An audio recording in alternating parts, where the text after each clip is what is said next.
Alright, it's time for part 4 of my series about why Princess Zelda is not a damsel in distress.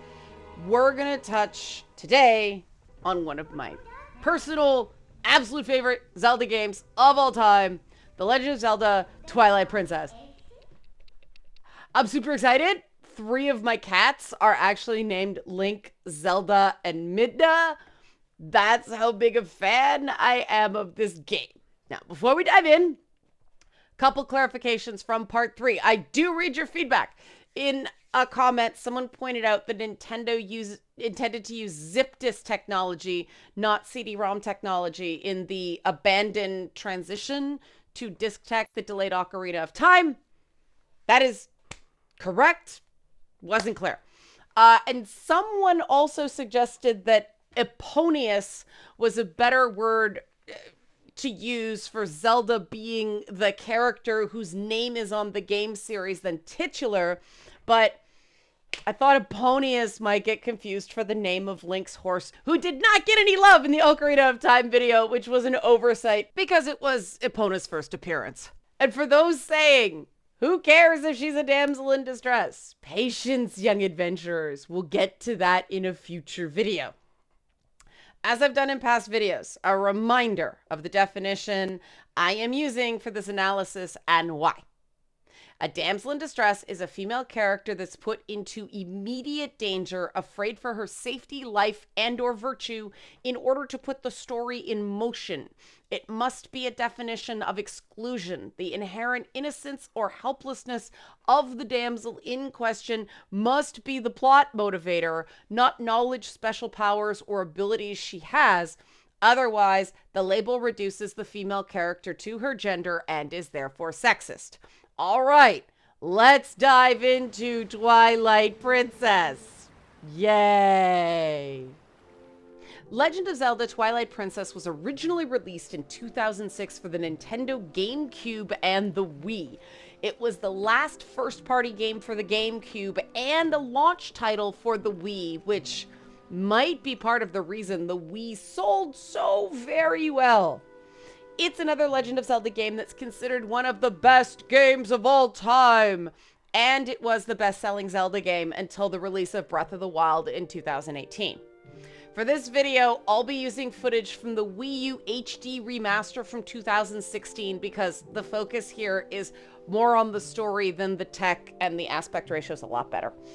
Twilight Princess takes place in the child timeline, which means it follows the timeline after Majora's Mask. Don't worry about this too much. It's not terribly important.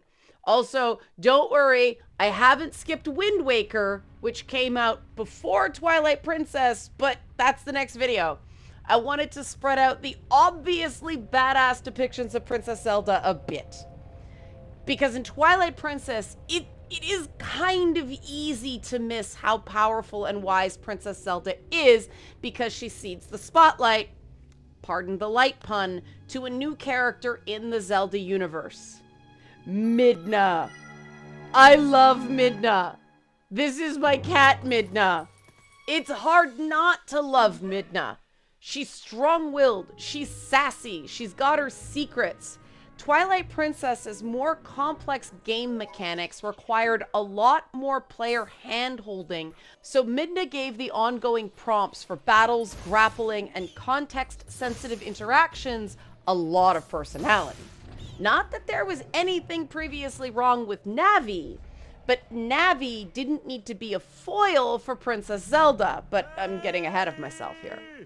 When we first encounter our new Link for this game, he's living an idyllic life as a goat herder in a place called Ordon Village. One day, monsters attack and steal the village's children. While trying to chase down the monsters, Link is overwhelmed by the Twilight creatures, turned into a wolf, and imprisoned. Yes, I said turned into a wolf. Nintendo has always been furry friendly. Now, in Japanese mythology, the wolf is seen as a messenger of kami spirits, as well as a mountain protector. There was a belief that certain friendly wolf spirits would follow people home through the woods at night without harming them. Also, wolves are cool. But Wolf Link ends up shackled and caged very early on and requires rescuing from Midna. What? Damsel in distress. Oh my god, he can't save himself. How degrading. What a terrible depiction of men. No, no one ever says this. Otherwise, people would lose their shit over most Elder Scrolls games, the first Gears of War, and a bunch of other games where the hero gets thrown in jail. Now, in Twilight Princess, you can't really pin down any of the characters into a derivative trope. The game's metaphors are just too complex. Link is cursed and imprisoned. Midna is cursed and imprisoned. That's why they become buds. And despite Midna describing herself as an ugly imp, she's got a wiggle in her walk and the game focuses a lot on her little imp bum. I don't judge. Well, more like I judge positively. Twilight Princess was intended to appeal to a more mature, all-ages audience. When Link and Midna first encounter Zelda, she has already surrendered to the new villain for this game, Zant, and the Kingdom of Hyrule is already trapped in Twilight. Zelda doesn't seem terribly distressed at this point. She's not in any peril. She has a ton of guilt. Midna takes quite a few shots at her decision-making, but Zelda has already failed and is in no immediate danger. Zelda in Twilight Princess is a straight-up quest giver, not a quest in and of herself. And this is my excuse to do a deep dive into literary theory. This is gonna get nerdy. Meet Vladimir Propp. Vladimir Propp was a Soviet-era Russian folklorist who wrote a book called, in translation, Morphology of the Folktale. It was published in Russia in 1928. The book became influential in anthropology and philosophy after it was translated to other languages in 1958. Note that by publishing in 1928, Propp beat Joseph Campbell's hero's journey to the punch by 2 decades. Hero with 1,000 Faces didn't come out until 1949 and wasn't popularized until the 1980s. So what did Propp do? Based on an analysis of 100 Russian fairy tales, Propp identified 31 typical structural elements and 7 categories of characters in these Russian fairy tales. There's a lot of overlap with Campbell's hero's journey, but the thing about Campbell's model is that it became prescriptive, something a lot of people thought a good story must follow, as opposed to merely descriptive, something many good stories do follow. Propp, on the other hand, is less well known, and so his model isn't prescriptive. Because of this, it's more useful in analyzing stories that don't come out of the modern West and are therefore not influenced by Campbell's prescriptive hero's journey model. Now, it'd take way too long to do a complete dive into Propp's model. 31 elements, yeah, too long. I want to focus on Propp's classification of character types. The 7 character types are the hero, the villain, the princess or prize, and often her father. The hero's journey is often ended when the hero marries the princess, which constitutes the villain's defeat in these classic fairy tales. Number 4 is the dispatcher. Any character who illustrates the need for the hero's quest and sends the hero off. This dispatcher often overlaps with the princess's father. Number 5 is the helper, a typically magical entity that comes to help the hero in their quest. Number 6 is the donor, a character that prepares the hero or gives the hero some magical object, sometimes after testing them. And then finally, the false hero, a figure who takes credit for the hero's actions or tries to marry the princess. Yeah, these categories are gendered. Keep in mind that Propp was analyzing fairy tales prior to 1928. Now, even though Princess Zelda is a princess, She very much does not fit the Princess Prize category. Link doesn't marry Princess Zelda or Midna in Twilight Princess. Midna is very clearly a helper in this model. She fits the definition of, a magical entity that comes to help the hero, right? Princess Zelda is a dispatcher and donor, a character that illustrates the need for the quest and helps somehow, right?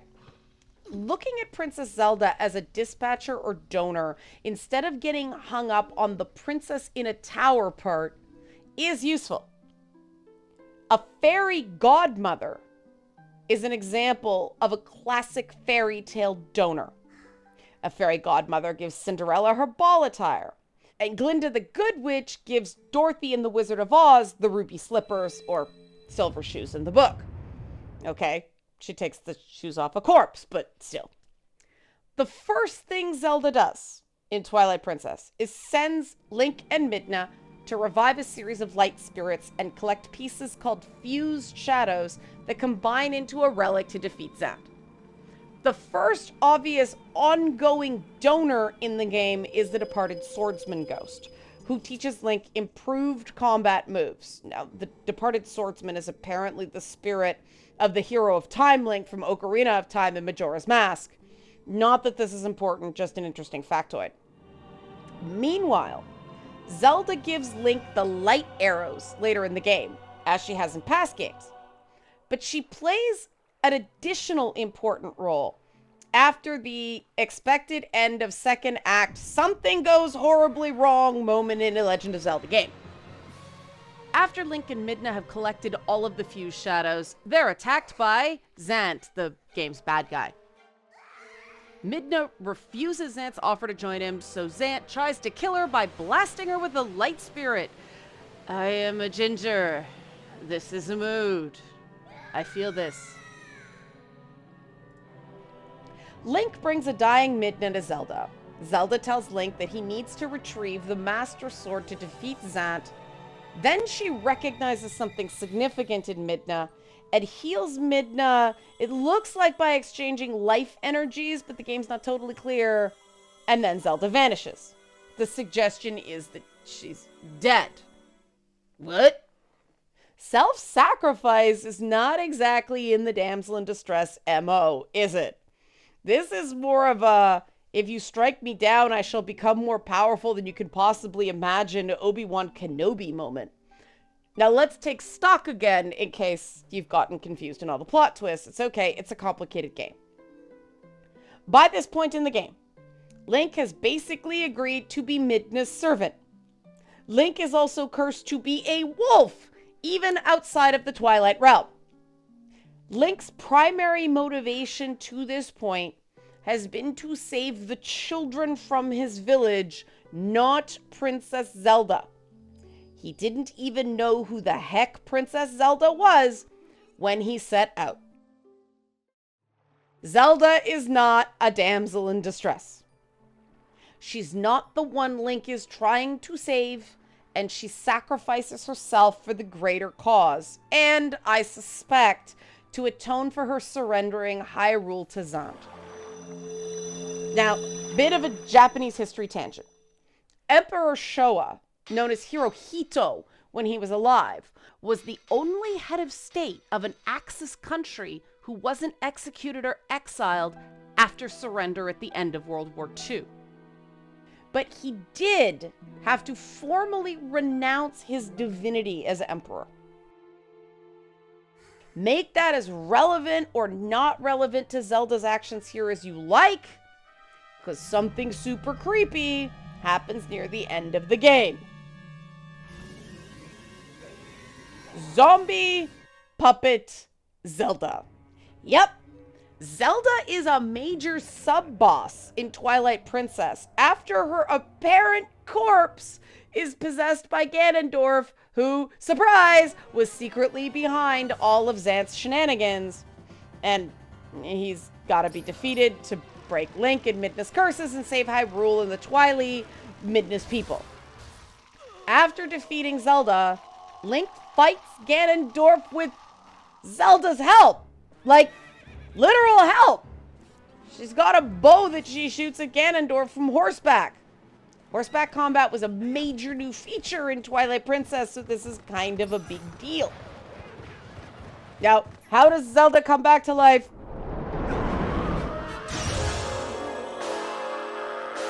Don't worry about it. But Zelda saves Hyrule in another way as well. Her kindness, wisdom, and sacrifice turns Midna from not caring about Hyrule at all as she tries to save her own people to believing that both kingdoms need to be saved together. Remember, Midna is very OP. Without Zelda's direct intervention, the good guys don't win. One of the things that makes Twilight Princess such a great game is how complex the characters' motivations are. Link is still a fairly simple everyman who just does what he's told. But Zant is embittered from the banishment of his people, leaving him vulnerable to Ganondorf's manipulations. And Midna goes from being haughty and self-serving to a true hero who sincerely cares about the people around her. Which again is good, because she's super overpowered by the end and the true ruler of the Twilight Realm. Even though this Princess Zelda in Twilight Princess is very different from Chic Zelda in Ocarina of Time, there's no way she's a mere damsel in distress. Both she and Midna have struggles, but they make choices, take action, and spend the entire game telling Link what to do. Another significant point against damsel in distress designation is that Zelda has never been in the prop role of Princess Prize.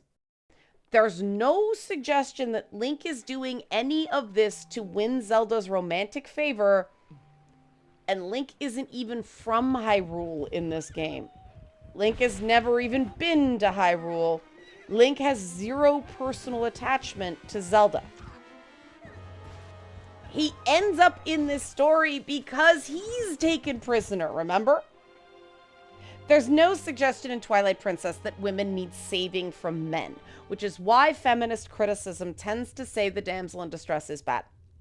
The ending of the game features Link, Midna, and Zelda working together to defeat Ganondorf in great Legend of Zelda fashion. This theme of cooperation undermines the negative connotations of the damsel in distress trope. And if we don't complain that Link needs Midna's help at the beginning of the game, it's sexist to complain that Zelda needs help to escape Ganondorf's control near the end. This is equality, people. Because if the zombie puppet Zelda fight makes Zelda a damsel in distress, then we gotta have a talk about the number of stories featuring male characters who are similarly gripped by mind control or madness. It was a way to make Superman more interesting in the Injustice games and Zack Snyder's Justice League. And it's the motivating factor in Dracula trying to murder the world in the Castlevania franchise. We don't see man loses his mind and turns into a mass murderer as perpetuating stereotypes against men.